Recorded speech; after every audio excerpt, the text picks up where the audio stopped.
Persécution. Cette aquarelle est sans nul doute le point de départ de l'interrogation générale à laquelle vous soumet l'exposition. Elle en évoque peut-être aussi la fin. On trouve sur cette aquarelle l'évocation de plusieurs alphabets, dont l'alphabet hébreu. Les lettres de l'alphabet permettent la mise en forme du discours, du verbe, de la pensée.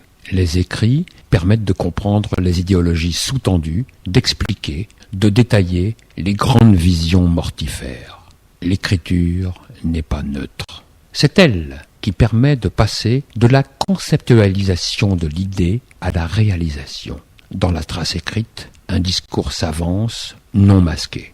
Le discours nazi est dans les taches de sang qui viennent maculer la culture, l'intelligence des peuples dans un délire obsessionnel et meurtrier. L'évanescence de la couleur vers la terre met en évidence que le discours ne tombe pas du ciel tout à coup. Il y a une lente maturation qui arrive à ce résultat-là. Cette maturation s'appuie sur une sorte de darwinisme social.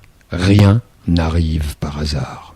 Flatter ce qu'il y a de plus vil chez les hommes est la chose la plus sûre et la plus facile à réaliser. Il n'est pas nécessaire de chercher des boucs émissaires. Il suffit d'organiser toute une pensée pour être sûr de les trouver. Les mots n'expliquent rien. Ils ont une potentialité qui peut devenir une puissance.